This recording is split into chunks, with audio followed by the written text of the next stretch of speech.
বয়স কত জানেন না কেউ, রহস্য আর অলৌকিকত্ব জড়িয়ে বাংলার এই মন্দির। হ্যাঁ, আজকে কথা বলবো পশ্চিম মেদিনীপুরে অবস্থিত গড়বেতার সর্বমঙ্গলা মন্দির, যার সঙ্গে জুড়ে গিয়েছে কিংবদন্তি। কথিত আছে এবার এক যোগী সাধক এই অঞ্চলে এসেছিলেন। এই সময় এই জায়গা ছিল শুধুই জঙ্গল, লোকে বলতো বর্গির জঙ্গল। এই সাধকই মন্ত্র বলে সর্বমঙ্গলা মন্দির প্রতিষ্ঠিত করেছিলেন। এই মন্দিরের মাহাত্ম্যের কথা নাকি পৌঁছায় মগধরাজ বিক্রমাদিত্যের কানে। তিনি তাই শুনেই গড়বেতায় এসেছিলেন। রাজা বিক্রমাদিত্য এসে সব সাধনা করে সন্তুষ্ট করেছিলেন দেবীকে। তার জেরে মহারাজ বিক্রমাদিত্যকে দেবী অলৌকিক শক্তির ক্ষমতা দান করেন। দেবীর নির্দেশে তাল ও বেতাল মহারাজা বিক্রমাদিত্যের অনুগামী হয়। মহারাজা তাল ও বেতালকে অলৌকিক ক্ষমতা দেখানোর নির্দেশ দেন। সেই নির্দেশে তাল ও বেতাল মন্দিরকে উত্তরমুখী করে দেন। সেই থেকে গড়বেতার সর্বমঙ্গলা মন্দির উত্তরমুখী। গড়বেতার এই সর্বমঙ্গলা মন্দিরে গেলে আজও দেখতে পাওয়া যায় পঞ্চমুণ্ডির আসন।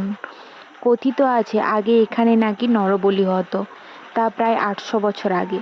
সেই হাঁড়ি কাঠ এখনো আছে এই মন্দিরে। তবে হাঁড়ি কাঠ বলাটা কতটা যুক্তিযুক্ত তা নিয়ে প্রশ্ন আছে, কারণ এটি মাটির ল্যাটেরাইট মৃত্তিকা বা লাল মৃত্তিকা দিয়ে এটি তৈরি।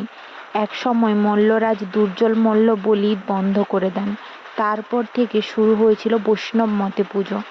কিন্তু কবে থেকে যেন এখানে ছাগ, এমনকি মেষ বলিও চালু হয়ে গিয়েছে।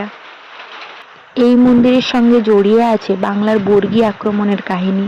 বর্গীরা এই মন্দিরে বারে বারে হানা দিয়েছে, নষ্ট করে দিয়েছে মন্দিরের কোষ্ঠী পাথরের মূর্তি। পরবর্তীতে রাজা গজপতি সিংহ মন্দির সংগ্রহ করে নতুন করে বিগ্রহ প্রতিষ্ঠা করেন, যা দেবী দুর্গা রূপে পূজিত হন। পঞ্চমী তিথিতে হয় দেবীর অঙ্গরাগ। ওই দিন মোম, পারদ, গালা, সিঁদুর ইত্যাদি দিয়ে দেবীর মুখমণ্ডল তৈরি করা হয়। দেবীকে এখানে নিত্য ভোগ দেওয়া হয়। পাশাপাশি বিশেষ দিনে আছে বিশেষ ভোগের ব্যবস্থা। মকর সংক্রান্তিতে দেওয়া হয় পিঠে। মূল মন্দিরের আছে ৩টি অংশ। স্থাপত্য শৈলী অনুযায়ী এই মন্দির পীর দেউল পর্যায়ের, অর্থাৎ ওপর দিকটা ধাপে ধাপে হ্রাস পেয়েছে, আর সেখানে আছে ছাদ বিশিষ্ট মন্দির। এছাড়াও রয়েছে শিবের ১২টি মন্দিরও। তাই পশ্চিম মেদিনীপুর এলে এই মন্দির দর্শন করতে কেউই ভোলো না। জয় মা দুর্গা।